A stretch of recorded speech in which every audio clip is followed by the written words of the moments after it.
Hello everyone. आता तुम्हाला थंबनेलवरून कळलं असेल, की आज आपण इंग्लिश फॉर बँकिंग जे आहे, बँकिंगसाठी इंग्लिशचं प्रिपरेशन हे एकदम बेसिक्सपासनं कसं करायचं, याच्यावर हा अत्यंत महत्त्वाचा व्हिडिओ मी बनवत आहे. बऱ्याच मुलांचे मला कॉल्स येतात, बरेच मुलं मला माझ्याकडे डाऊट क्लिअरिंगसाठी येतात. बऱ्याचशा जुन्या विद्यार्थ्यांचे कॉल येतात, बरेचसे नवीन विद्यार्थी आहेत, त्यांचे कॉल्स येतात.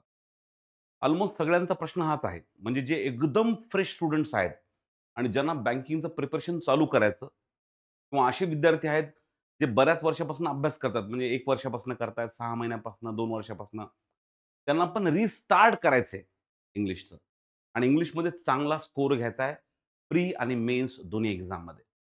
अशा विद्यार्थ्यांचे जेव्हा डाउट्स, कॉल्स येत राहतात ना नेहमी-नेहमी, तर प्रत्येकाला वेगवेगळं अ, अ, संवाद साधण्यापेक्षा आय थॉट की मी असा एक व्हिडिओ बनवतो, की ज्यामुळे तुमच्या सगळ्या डाउट्स क्लिअर झाले पाहिजे.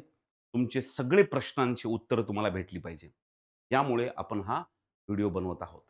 आता हा लाईव्ह नाही, हा रेकॉर्डेड आहे. पण एवढं लक्षात ठेवा, व्हिडिओच्या एंडपर्यंत तुम्ही व्हिडिओ नीट पाहिला, तर तुम्हाला काही अत्यंत महत्त्वाच्या गोष्टी ह्या व्हिडिओमध्ये कळतील. पण व्हिडिओ हा शेवटपर्यंत पहा.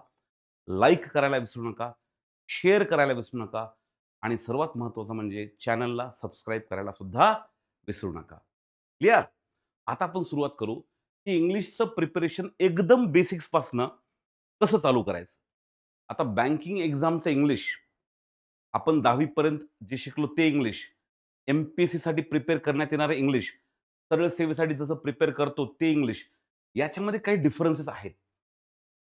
पण युजुअली लोकांच्या डोक्यामध्ये ना, खूप असे निगेटिव्ह गोष्टी असतात बँकिंगच्या इंग्लिशविषयी. जसं की काही लोकांना असं वाटतं, की बँकिंगचं इंग्लिश अत्यंत डिफिकल्ट आहे. बरोबर आहे. खूप डिफिकल्ट वाटतं. काही लोकांना वाटतं व्होकॅब्युलरी फार अवघड आहे. काही लोकांना वाटतं, की इंग्लिशमध्ये कट ऑफ निघणं सुद्धा फार अवघड आहे. आणि हे झालंय काही वर्षापासून गेल्या 2-3 वर्षामध्ये तर इंग्लिशचा कट ऑफ खूप जास्त वाढलाय. आणि मुलं स्ट्रगल करतात त्यासाठी. आणि यासाठी बरेच आता मुलं तर माझ्याकडे बॅचला जे आहेत त्या मुलांचं तर प्रिपरेशन चांगलं होतंय डेफिनिटली. पण बऱ्याचशा मुलांना ही जे प्रॉब्लेम आहेत ना, हे प्रॉब्लेम एकदा तुम्हाला कमीत कमी तुम्हाला हे कळलं पाहिजे, की आपण जर बँकिंगसाठी प्रिपरेशन करतोय, तर नेमकं करायचंय काय? आहे काय नेमकं? बँकिंगचं इंग्लिश म्हणजे असं काय बागुलबुवा आहे, की ज्याला इतके लोकं वेगवेगळ्या प्रकारे पाहतात. म्हणजे टीचर्स वेगळ्या पद्धतीने पाहतात त्याला, स्टुडंट्स वेगळ्या पद्धतीने पाहतात आणि इंग्लिश नेमकं कसं आहे, हे कळे-कळोस्तोवर 1 वर्ष, 2 वर्ष निघून जातं. आणि सगळ्यात मोठा प्रॉब्लेम काय आहे, त्याचा सगळ्यात मोठा प्रॉब्लेम सांगतो तुम्हाला मी.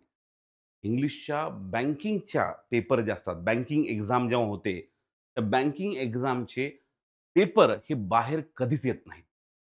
आता आपल्याला सवय काय एम-पी-एससीचा पेपर पाहायला भेटतो. स्टाफ सिलेक्शनचा पेपर पाहायला भेटतो. तुम्हाला सरळ सेवेचे पेपर्स पाहायला भेटतात. तलाठीचा पेपर पाहायला भेटतो. म्हणजे तुम्हाला माहिती असतं, की एम-पी-एससीच्या प्रिव्हियस क्वेशन पेपरमध्ये नेमके कुठले-कुठले टॉपिक आले होते. क्वेशन्स विचारण्याची पद्धत कशी होती, ऑप्शन्स कसे होते आणि हे प्रिपेअर करण्यासाठी काय-काय करावं लागेल, हे सगळं माहिती असतं. बँकिंग इंग्लिशचा प्रॉब्लेमच हा आहे, की बँकिंग इंग्लिश हे कुठलेही प्रिव्हियस इयरचे क्वेशन्स हे अवेलेबल होत नाही. यामुळे आपल्या डोक्यामध्ये बँकिंगच्या इंग्लिशची इमेज जी तयार होते ना, ती खूप चुकीची तयार होते.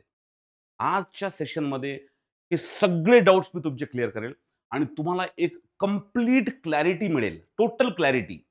येस, बँकिंगची एक्झाम असते काय? बँकिंगच्या एक्झाममध्ये इंग्लिशचे क्वेश्चन कसे असतात?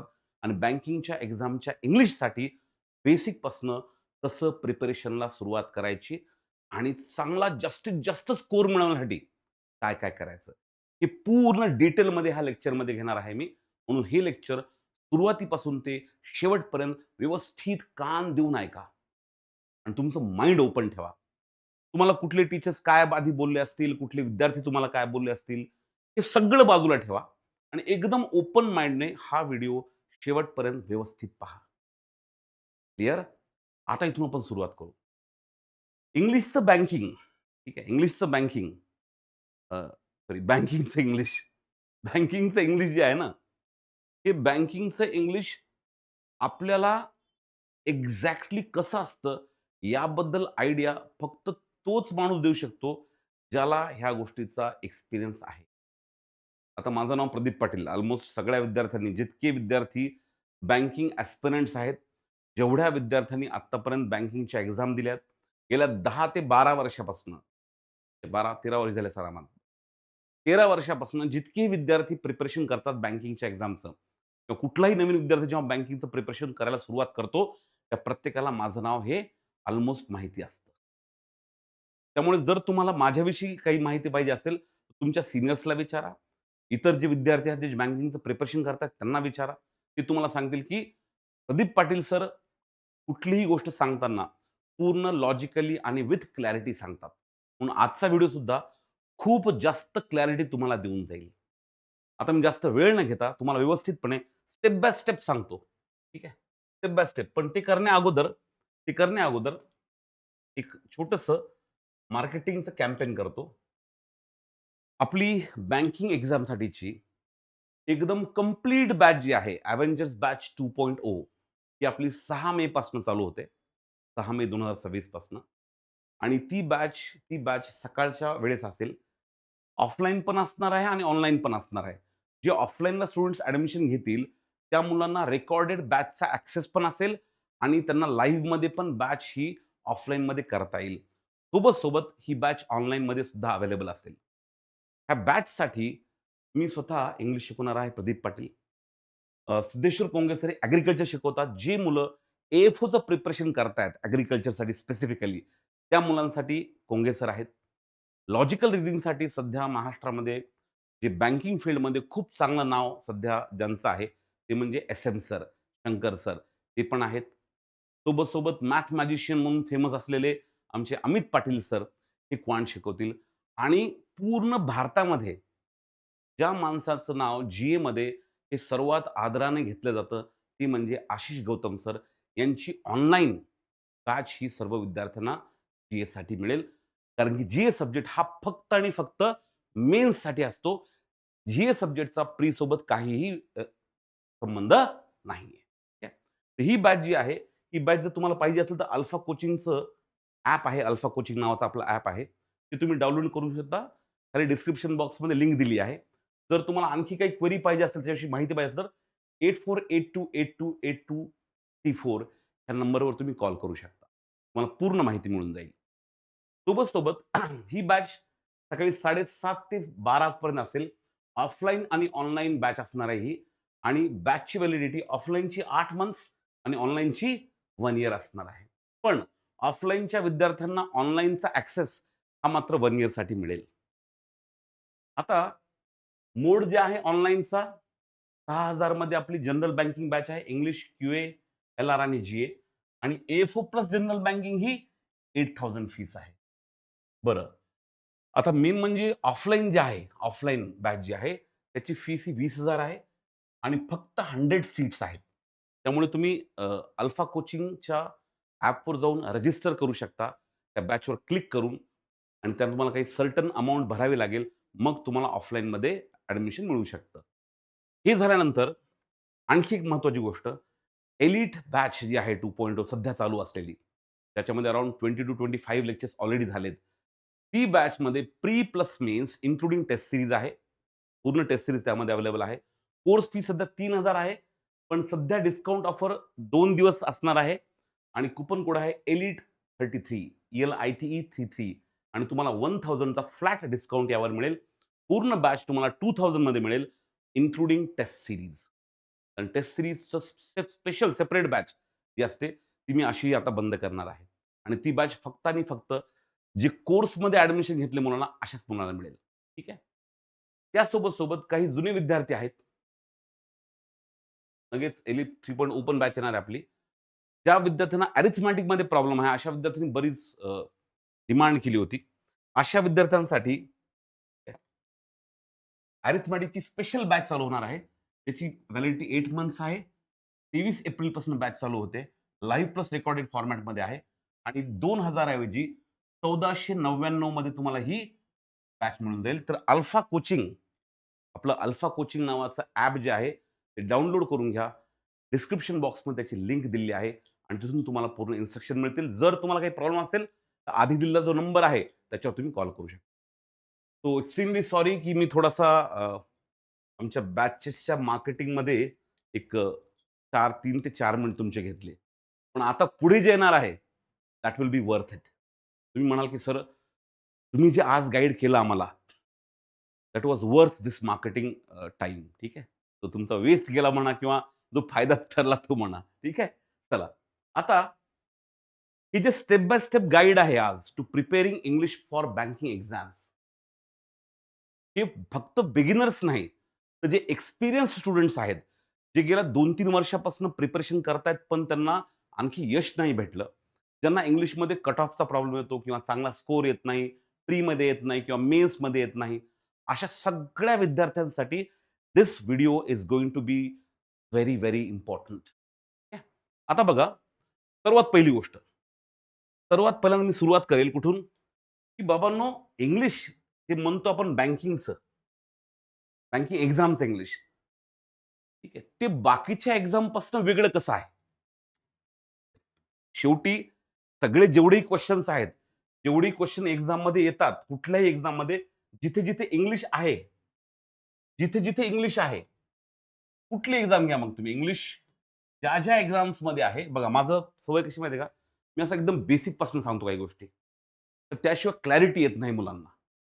आता मी जे स्टेप बाय स्टेप सांगेल ते नीट ऐकून घ्या व्यवस्थितपणे. इंग्लिश हे बऱ्याचशा एक्झाममध्ये आहे. म्हणजे तुम्ही नॅशनल लेव्हलच्या एक्झाम्स घ्या कुठल्याही. ठीक आहे. मग त्यामध्ये तुम्ही यू-पी-एस-सी घ्या किंवा तुम्ही एस-एस-सी घ्या किंवा तुम्ही बाकी कुठल्याही एक्झाम घ्या. त्या सगळ्या एक्झाममध्ये इंग्लिश आहे किंवा एन-डी-एची एक्झाम घ्या, टी-डी-एसची एक्झाम घ्या. कुठलीही एक्झाम असू द्या. त्यामध्ये इंग्लिश आहे. मग स्टेट लेव्हलला एम-पी-एस-सी आहे किंवा मग सरळ सेवा आहे किंवा मग नॅशनलमध्ये बँकिंगच्या ज्या एक्झाम्स आहेत, त्यामध्ये पण आहे. पुन्हा एंट्रन्स एक्झाम ज्या असतात, एम-बी-एच्या, याच्यामध्ये पण इंग्लिश आहे. म्हणजे या सगळ्या एक्झामच्या एंट्रन्समध्ये हे इंग्लिश तुम्हाला 100% दिसतं म्हणजे दिसतं. प्रॉब्लेम हा आहे, की इंग्लिशचा अभ्यास करत असताना आपण, मला तर स्पेसिफिकली असं वाटतं, की एक्झाम ओरिएंटेड अभ्यास करावा. मला सकाळीच एक मुलगा म्हणत होता, की "सर बघा, इंग्लिश काय मला पी-एच-डी नाही करायचं. मला काय इंग्लिशचा टीचर नाही व्हायचं. मला इंग्लिशचा तज्ञ नाही व्हायचं. माझा एकच पर्पज आहे, एकच एम आहे. ते म्हणजे इंग्लिशमध्ये माझा स्कोर चांगला आला पाहिजे आणि मला फायनल सिलेक्शन भेटलं पाहिजे. That's it. बाकी मला काहीच नाही पाहिजे." मग जर तुम्ही हा पर्पज तुमच्या माइंडमध्ये ठेवून अभ्यास करत असाल, तर महत्त्वाचं हे आहे, की तुम्हाला कळलं पाहिजे, की एक्झाम आहे तरी कशा? यामध्ये इंग्लिश आहे तरी कसं? That's very important. एक गोष्ट तर महत्त्वाची आहे. त्या सगळ्या एक्झामसाठी इंग्लिश म्हणजे काय नेमकं? एवढं पक्कं आहे, की इंग्लिशमध्ये काय असणार? ग्रामर बेस्ड क्वेश्चन असणार. दुसरं व्होकॅब्युलरी बेस्ड क्वेश्चन असणार आणि तिसरं कॉम्प्रिहेन्शन असणार. एवढं तर पक्कं आहे.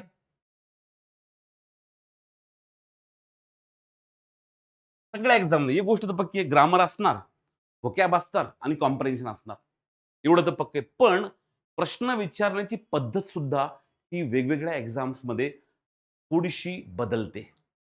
मग जेव्हा आपण बँकिंग एक्झामसाठी प्रिपेअर करतोय, तर मला असं वाटतं, की बँकिंग एक्झामला प्रिपेअर करताना तुम्ही फोकस केला पाहिजे फक्त बँकिंगवर. आणि हे इम्पोर्टंट का आहे याचं कारण सांगतो तुम्हाला. इम्पोर्टंट का आहे याचं कारण सांगतो. त्याचं कारण हे आहे, की बघा, banking exam previous year memory based questions हे जेव्हा लोक म्हणतात,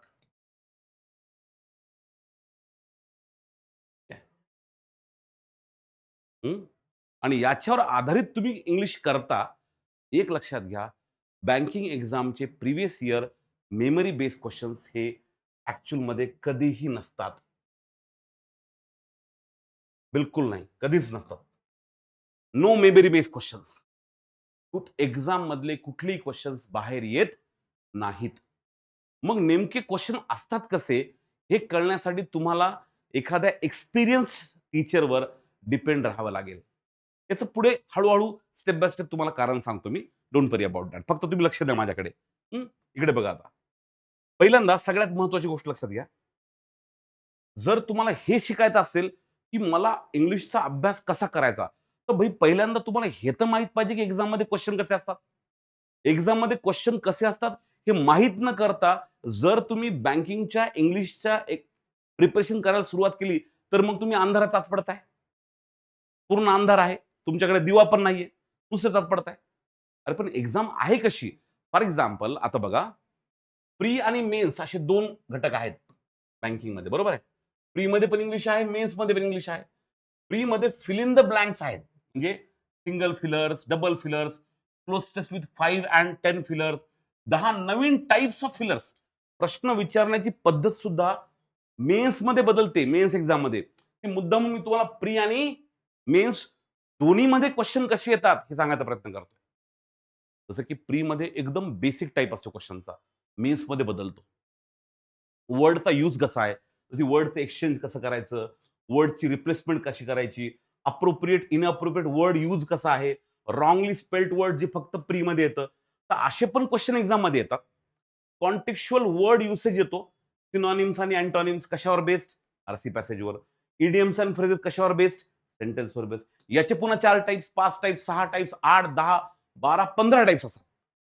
पण तेच जर तुम्ही एस-एस-सी, सरळ सेवा, एम-पी-सी बघितलं, simple synonyms and antonyms without context. One word substitution, idioms, phrases, cloze test, fill in the blanks, spelling correction, एकदम सिंपल क्वेश्चन्स, एकदम बेसिक. बघा की बँकिंगमध्ये व्हरायटी ऑफ क्वेश्चन्स खूप जास्त असते. प्रीमध्ये मे बी बेसिक क्वेश्चन असतील फक्त. मेन्समध्ये क्वेश्चन इतक्या वेगवेगळ्या प्रकारे येऊ शकतात, की आपलं प्रिपरेशन त्या लेव्हलचं असणं गरजेचं आहे. आता हे झाले वर्ड बेस्ड क्वेश्चन. कुठले? व्होकॅब्युलरी. ठीक आहे. Word based questions. आता पुढचं जर बघितलं, आता हे पॅराग्राफ्स आणि सेंटेन्स बेस्ड क्वेश्चन बघा. रीडिंग कॉम्प्रिहेन्शन आहे. पॅराजंबल नावाचा एक प्रकार आहे. त्याचे 6 टाइप्स आहेत मेन्समध्ये. सेंटेन्स जंबल आहे त्याचे 3 टाइप्स आहेत मेन्समध्ये. मॅच द कॉलम आहे त्याचे 3-4 टाइप्स आहेत मेन्समध्ये. सेंटेन्स स्टार्टर्स नावाचा प्रकार आहे. कनेक्टर्स नावाचा त्याचे 4 टाइप्स आहेत. मिसलिनियस आणखी वेगवेगळे प्रकार पण आहेत. इकडे मात्र एस-एस-सी, सरळ सेवा, एम-पी-एस-सी मध्ये फक्त रीडिंग कॉम्प्रिहेन्शन पॅसेज, पॅराजंबल एकाच टाइपचं, जे फक्त एस-एस-सी आणि आय-बी-पी-एस, टी-सी, सरळ सेवामध्ये असते, एम-पी-एस-सी मध्ये नसतं. लक्षात घ्या मी काय बोलतोय ते. फक्त कान देऊन ऐका, माइंड ओपन करा तुमचं फक्त. आता ग्रामर बेस बघितलं. इकडे एरर डिटेक्शन, सेंटेन्स इम्प्रुव्हमेंट 2च टाइप्स. याच्यामध्ये 5-5, 6-6 टाइप्स आहेत क्वेश्चन्सचे. 10 टाइप आहेत एरर करेक्शनचे. पण इकडे आले तुम्ही, इकडे एक टाइप एरर डिटेक्शनचा, सेंटेन्स इम्प्रुव्हमेंटचा आणि मग grammar base fill in the blanks आहेत, ॲक्टिव्ह पॅसिव्ह व्हॉईस आहे, डायरेक्ट इनडायरेक्ट स्पीच आहे. थिअरॉटिकल ग्रामर पण आहे एम-पी-एस-सी मध्ये. ग्रामरची थिअरी पण विचारतात. कुठे? एम-पी-एस-सी एक्झाममध्ये. पण तुम्ही बघा आता, हे सगळं जे बघतोय आपण, ठीक आहे. याच्यानं आपल्याला काय कळलं? डिफरन्स काय आहे दोन्ही एक्झाम्समध्ये? जर पाहिलं तर मॉडरेट टू डिफिकल्ट लेव्हल असते कशाची? बँकिंग एक्झामच्या प्री आणि मेन्समध्ये. जर तुम्ही एस-एस-सी, एम-पी-एस-सी, सरळ सेवा, बाकी कुठल्या एक्झाम पाहिल्या, ईझी टू डिफिकल्ट असते. एकदम ईझी क्वेश्चन पण असतात, अत्यंत डिफिकल्ट क्वेश्चन पण असतात. जर व्होकॅब्युलरी बघितली, इथं काय आहे? Use based vocabulary. इकडे काय आहे? Meaning based vocabulary. आणि लोअर पासून त्या हायेस्ट डिफिकल्टी लेवल वर्ड विचारतात. इकडे साधी जनरल व्होकॅब्युलरी असते. तुम्ही कुठल्याही एक्सपिरियन्स्ड ॲस्पिरंटला विचारून पहा, ज्याने प्री पास करून मेन्सला गेलाय. त्याला विचारा, की बँकिंगच्या एक्झाममध्ये जी व्होकॅब्युलरी वापरली जाते, ती कशी असते? तो म्हणेल, सगळे जनरल वर्ड्स असतात. पण तेच तुम्ही एम-पी-एस-सीमध्ये गेले, एस-एस-सीमध्ये गेले, सरळ सेवेमध्ये गेले, अत्यंत अवघड वर्ड्स पण विचारले जातात. युसेज बेस्ड ग्रामर इकडे विचारतात, इकडे रूल बेस्ड ग्रामर आहे. आता सगळ्यात मेन पॉइंट तिथे येतो, की बँकिंगच्या एक्झामचे क्वेशन्सचे कुठलेही प्रिव्हियस इयर पेपर्स अवेलेबल होत नाहीत. पण उलटं एस-एस-सी, एम-पी-एस-सी, सरळ सेवेमध्ये सगळे प्रिव्हियस इयर पेपर अवेलेबल असतात. सगळे अवेलेबल असतात. इकडे मात्र ते काहीही अवेलेबल होत. हा सर्वात मोठा मुद्दा आहे, ज्याच्यामुळे मुलांच्या डोक्यामध्ये बँकिंगच्या एक्झामची भीती जी बसते किंवा बँकिंगच्या एक्झामच्या इंग्लिशचं प्रिपरेशन नेमकं कसं करायचं, हा प्रॉब्लेम येतो. कुठलेही प्रिव्हियस इयर पेपर क्वेश्चन भेटतात. बघा आता, फॉर एक्झाम्पल तुम्हाला पुढे सांगतो आता. इकडे बघा, इकडे बघा आता. मग ऑनलाईन क्वेश्चन बँकिंगच्या एक्झाममध्ये ठीक आहे, कुठलेही क्वेश्चन्स अवेलेबलच नाहीत ॲक्चुअल.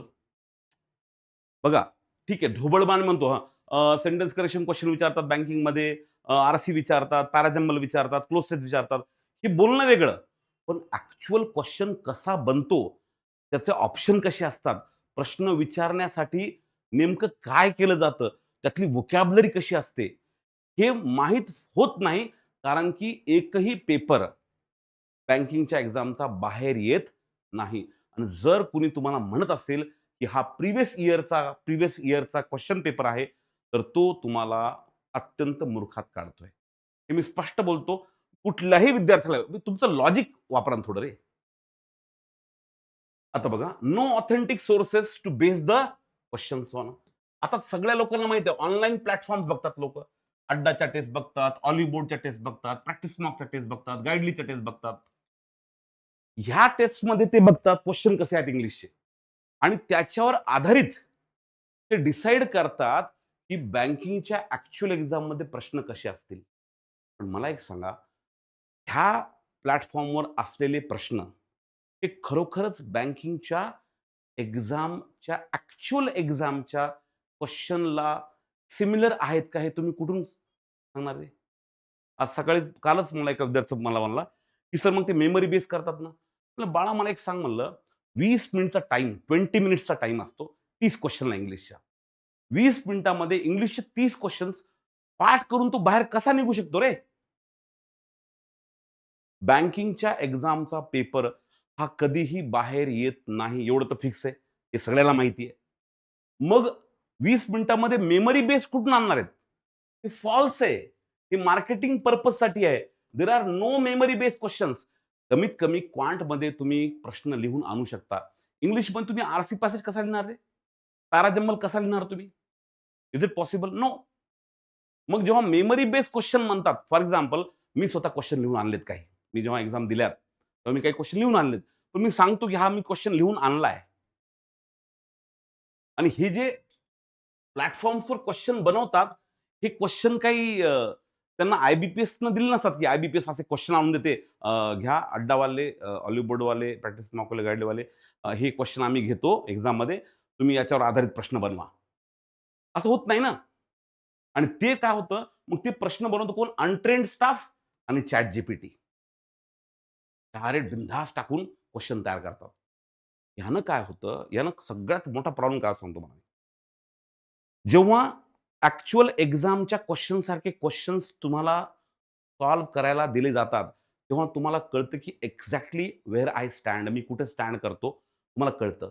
पण जेव्हा तुम्हाला असे प्रश्न दिले जातात, जे एक्झामशी कंप्लीटली इर्रेलेव्हंट आहेत, तेव्हा तुम्हाला तुमच्या स्वतःच्या बुद्धीवर, स्वतःच्या एबिलिटीवर शक यायला लागतो. इकडं असं होत नाही. इकडं काय, प्रिव्हियस इयर क्वेश्चन पेपर आहेत. म्हणून इकडं मॉक टेस्ट कोणी देत नाही. लक्षात घ्या. तुम्ही नीट बघा. इकडे मॉक टेस्ट हा प्रकारच नाहीये. मॉक टेस्ट प्रकार हा फक्त बँकिंगमध्ये आहे. आणि तुमच्यापैकी कित्येक विद्यार्थ्यांनी हे अनुभवलं असेल, की ह्या प्लॅटफॉर्मच्या टेस्ट देताना तुम्ही एका पेपरमध्ये 5 मार्क, एका पेपरमध्ये 15 मार्क, एका पेपरमध्ये 20 मार्क, एका पेपर डायरेक्ट 1 मार्क. खूप जास्त फ्लक्च्युएशन होतं. मग ते फ्लक्च्युएशन झाल्यावर आपल्याला काय वाटतं, "अरे बापरे! मी ढ आहे का काय? अरे बापरे! माझं इंग्लिश कच्चं आहे काय? अरे बापरे! मला इंग्लिश येत नाही काय?" आणि मग त्या गोष्टीमध्ये फसून आपण स्वतःला निगेटिव्ह करून घेतो. आणि मग आपला पेपर सॉल्व्ह करण्याची जी इच्छा आहे, ती पूर्णतः मरून जाते. म्हणून आपण पुन्हा इंग्लिशची प्रॅक्टिस करणं बंद करतो. हा अनुभव कित्येक विद्यार्थ्यांनी घेतला असेल. बॉस, ओपन चॅलेंज आहे माझं. तुम्ही कमेंट बॉक्समध्ये सांगा, की खरोखर तुम्ही अनुभव घेतलाय का नाही? आणि कित्येक विद्यार्थ्यांना हा पण अनुभव असेल, की जी व्होकॅब्युलरी आहे, व्होकॅब्युलरी वर्ड्स हे ॲक्चुअल एक्झाममध्ये एकदम सिंपल असतात. पण ह्या टेस्टमध्ये इतके अवघड वर्ड टाकतात, की त्या पोराला काहीच कळत नाही. पण दुसरा महत्त्वाचा प्रॉब्लेम काय, की त्या पोराला हे पण कळत नाही, की मी क्वेशन जे सॉल्व्ह केला, तो खरोखर बरोबर जर आला तर कसा आला? चुकला तर कसा चुकला? हेही कळत नाही. पण ही रिॲलिटी समजून घ्या पहिल्यांदा. जेव्हा तुम्ही बँकिंगच्या इंग्लिशचं प्रिपरेशन करायला सुरुवात करता, ही रिॲलिटी माहीत असणं अत्यंत आवश्यक आहे. त्याशिवाय तुम्ही बँकिंगचा इंग्लिशचं प्रिपरेशन करू शकत नाही. It's a fact. बरं, यात पुन्हा काय प्रॉब्लेम आहे बघा. पुढे बघा. दुसरा प्रॉब्लेम. जेव्हा तुम्ही इंग्लिशचं प्रिपरेशन करता बँकिंगच्या एक्झामसाठी, तेव्हा इतका प्रॉब्लेम येतो. रिझन हे आहे, की 4 जे विषय आहेत, 3 विषय मेन. ते 3 आहेत. कुठले? इंग्लिश, क्वांट आणि रिझनिंग. हे आहेत बेसिक विषय. एकदम बेसिक, महत्त्वाचे. जीए असतो फक्त मेन्सला. म्हणजे प्री पास झाल्याच्या नंतर म्हणजे 1 वर्षामध्ये तुम्ही प्री पास व्हायची तुमची जी जेव्हा लेव्हल येईल, फक्त आणि फक्त तेव्हाच तुम्हाला जीए कामी पडतं. जीए फक्त मेन्सला आहे. इंग्लिश, क्वांट, रिझनिंग प्री आणि मेन्स दोन्हीला आहे. आता या 3 विषयाचा अभ्यास करण्याची पद्धत बघा. आता बघा, इंग्लिशमध्ये टेस्ट होती लँग्वेज प्रोसेसिंगची. तुम्ही लँग्वेज कशी प्रोसेस करता. पॅटर्न रिकॉग्निशन जो पॅटर्न आहे, तो कसा ओळखता तुम्ही क्वेशनचा. क्वांटमध्ये न्यूमेरिकल लॉजिक आहे, स्पीड आहे, अॅक्युरसी आहे. म्हणजे कुठले क्वेशन स्किप करायचे आणि कुठले क्वेशन्स चूज करून सॉल्व्ह करायचे, याची एबिलिटी चेक केली जाते क्वांटमध्ये. रिझनिंगमध्ये स्ट्रक्चरचं रिकॉग्निशन आहे. पझल कसा हँडल करतात ते आहे. जीएमध्ये रिकॉल, रिटेन्शन आणि कनेक्शन ऑफ इव्हेंट्स म्हणजे रिकॉल करायचे म्हणजे पाठ करायचे. जीएमध्ये फक्त पाठांतर आहे, बाकी काहीच नाही. मग स्टडी मेथड जी आहे ती पण बदलते. इथं इंग्लिशमध्ये डेली एक्सपोजर पाहिजे, प्रॅक्टिस पाहिजे. एनालिसिस करता आलं पाहिजे, व्होकॅब्युलरी कॉन्टेक्स्टमध्ये वाचली पाहिजे आणि टाइम्ड प्रॅक्टिस पाहिजे. टाइम्ड प्रॅक्टिस म्हणजे काय माहिती का? की एवढ्या वेळामध्ये एवढे क्वेशन सॉल्व्ह करायचे. एवढ्या वेळामध्ये एवढे क्वेशन सॉल्व्ह करायचे. म्हणजे 20 मिनिटामध्ये मला 30 क्वेशन सॉल्व्ह करायचे आहेत. मग तुम्हाला टाइम्ड प्रॅक्टिस करावीच लागते. पण सगळ्यात मोठी मिस्टेक मुलं काय करतात? Only memorising grammar rules or only reading. फक्तच रीडिंग करतात, नाहीतर फक्तच ग्रामर रूल पाठ करतात. पण पाहिजे काय एक्झामसाठी? एक्झामचं प्रिपरेशन करण्यासाठी तुम्हाला कशाची आवश्यकता आहे? क्वांटमध्ये तुम्ही कन्सेप्ट बिल्डिंग करता, कॅल्क्युलेशन ड्रिल करता, सेक्शनल स्टेटस देता. इथं तुम्ही रिझनिंगमध्ये फ्रेमवर्क बघता, मेनी व्हरायटी सॉल्व्ह करता, टाइम सेट सॉल्व्ह करता. इथं जीएमध्ये डेली करंट अफेअर वाचता तुम्ही, रिव्हिजन करता, नोट्स, क्विजेस देता. बरोबर आहे? इथं चुकीचं काय? नुसते लेक्चर पाहायचं, सॉल्व्ह न करता. इथं मात्र इथं महत्त्वाचं हे आहे.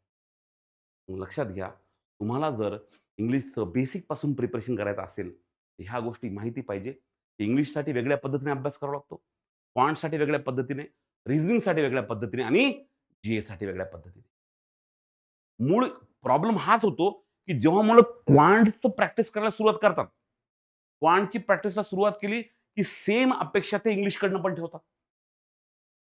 आणि इंग्लिशचं प्रिपरेशन करण्यासाठी ह्या बेसिक गोष्टी माहिती असणं अत्यंत आवश्यक आहे. नाहीतर तुम्ही असंच बोंबलणार पुढे चालून, की माझा कट ऑफच निघत नाही. अरे कसा कट ऑफ निघत नाही रे? 30 पैकी तुम्हाला 5, 6, 10, 12 मार्क कसे पडतात रे? का पडतात? कारण हे नाहीये की तुमची इंग्लिश कमजोर आहे. पण आपण ह्याच्या चुका करतो. ह्या चुका करून शेवटी एक स्टेज अशी येते, की आपण माय इंग्लिश इस वीक इथपर्यंत पोहोचतो, ह्या लेव्हलपर्यंत. का? कारण की अभ्यासाची मेथड माहीत नाही. जो अभ्यास करायचा तो सोडून बाकी सगळं चालू आहे. बरं एक्झाम ॲक्चुअल कशी असते याची काही माहिती नाही. बरं एक्झाममध्ये क्वेशन सॉल्व्ह करताना कशा टाइपचे क्वेशन येतात हे माहिती नाही. मग हे सगळे प्रॉब्लेम जर तुम्हाला आत्तापासून माहिती असतील, तर तुम्ही अभ्यास करताना पण विचार कराल की नेमका अभ्यास कसा करायचा. आता बघा.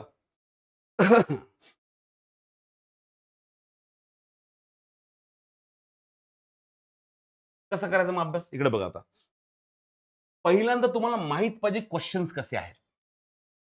पहिल्यांदा तुम्हाला माहिती पाहिजे, की क्वेशन्स नेमके आहेत कसे? जसे क्वेशन, जशी परीक्षा तशी अभ्यास करण्याची पद्धत. तशी परीक्षा, तशी अभ्यास करण्याची पद्धत.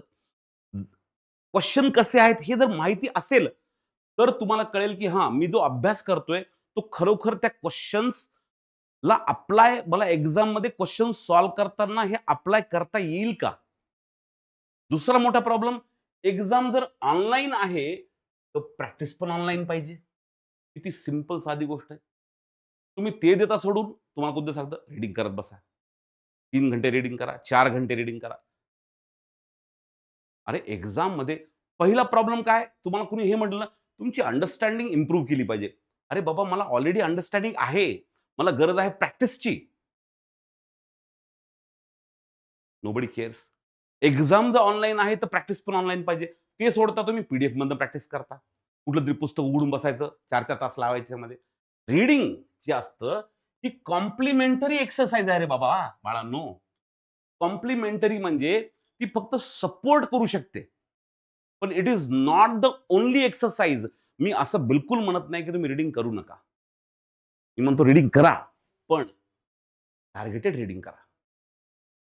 रँडॉम रीडिंग करत बसले तुम्ही. मी आता स्कोर नाही आला 3 तास वाचत बसतो. तुम्हाला जे लोक सांगतात, की नुसती रीडिंग करा. Completely wrong. Reading is a complementary exercise. It is not the main. ती फक्त कॉम्प्लिमेंट करते. कशाला? याला. ऑनलाईन प्रॅक्टिस कुठली? Timed practice. कुठली? टाइम्ड. म्हणजे 20 मिनिटामध्ये 30 क्वेशन्स प्रीसाठी.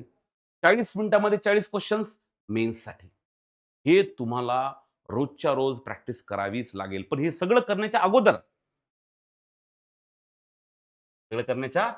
अगोदर महत्वाचं काय काय? आपण किती टाइम द्यायला पाहिजे एव्हरी डे? मी काय म्हणेल, तुम्ही रीडिंग बरोबर आहे. तुम्ही रीडिंगसाठी मी 1 तास द्या. 1 अवर. पण बाबांनो, 1 अवर देताना तुम्ही तो सलग द्या किंवा तो डिव्हाईड करून द्या. 15 मिनिटं सकाळी द्या, उठल्या-उठल्या. 15 मिनिटं दुपारी द्या, जेवण करायच्या आधी. इव्हनिंगला चहा प्यायच्या आधी 15 मिनिटं द्या. रात्री झोपताना 15 मिनिटं द्या. मग तेवढं 15 मिनिटं जे आहेत, तो तुमचा फोकस्ड रीडिंग होईल. म्हणून मग त्या रीडिंगचा तुम्हाला फायदा होऊ शकतो. उगाच आपले 2-2, 3 दिवस वाचत बसले, असं एक्झामसाठी जे तुम्हाला प्रिपरेशन लागतं, एक्झामचं प्रिपरेशन टाईम्ड पाहिजे रे. दुसरं, मी म्हणतो रोज 2 अवर्स द्या फक्त इंग्लिशला. किती? 2 अवर्स. याच्यावर 1 मिनिट देऊ नका. पण 2 तास रोज द्या. 4 तास एक दिवशी दिले, नेक्स्ट डे 1 मिनिट नाही दिला, अत्यंत चुकीचं. एक्झाम जवळ आली, टाईम वाढवला, अत्यंत चुकीचं. 2च तास द्या. आणि रिअल एक्स्पेक्टेशन्स बघा आता. मला मगाशी एक मुलगा म्हणला, "सर मला मी 21 वर्ष ठीक आहे, लागले मला. 21 वर्षात मी इंग्लिश तेवढ्या लेव्हलला नेऊ शकलो नाही. तर मी बँकिंगच्या एक्झामसाठी जी इंग्लिश लागते ना, ती काय मी 2 महिन्यात, 4 महिन्यात लगेच शिकून जाईल का? नाही. मला त्यासाठी एक्स्पेक्टेशन ठेवावं लागतील, की बाबा मी आता प्रिपरेशनला सुरुवात केली. एक स्टेज अशी येईल, ठीक आहे. क्वांटमध्ये जसं पटकन रिटर्न्स मिळतात. लगेच क्वांट 2 महिन्यामध्ये पट, पट, पटपट यायला लागतं. तसं इंग्लिशचं होणार नाहीये. तुम्हाला इंग्लिशसाठी पेशन्स ठेवावा लागणार आहे. हळू-हळू, हळू-हळू, तुमची इंग्लिश इम्प्रूव्ह होईल. बरं, आता रोज डेली तुम्हाला काय करायचंय? तुम्ही रीडिंग करा 1 अवरसाठी. तुम्ही क्वेशन सॉल्व्हिंग करा. धिस इज ह्याला पर्याय नाहीये. ह्याला पर्याय नाहीये क्वेशन सॉल्व्हिंगला. तुम्हाला रोज क्वेशन सॉल्व्हिंग मग ती कंप्लीट टेस्ट द्या. तुम्ही सेक्शनल द्या. तुम्ही क्विझेस द्या.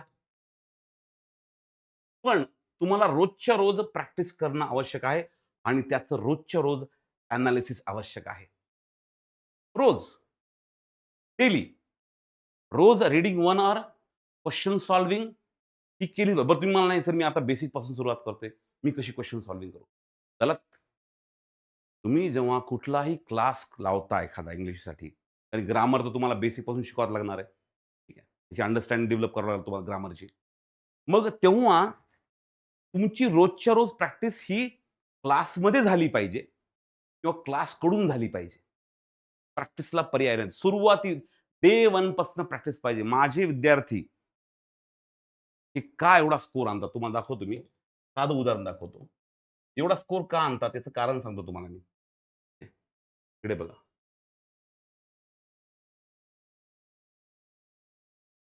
हं.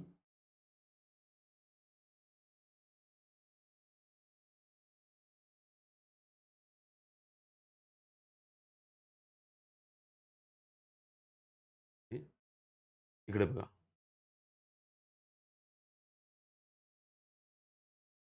इकडे बघा आता.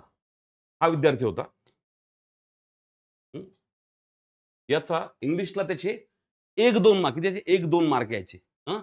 आता याचा स्कोर 1-2 मार्कपासून 1-2 मार्कपासून 18 ते 20 पर्यंत गेला आणि ठीक आहे. सुरुवातीला 1-2 मार्कांपर्यंत गेलाय. आता त्याचा स्कोर तुम्हाला दाखवतो मी.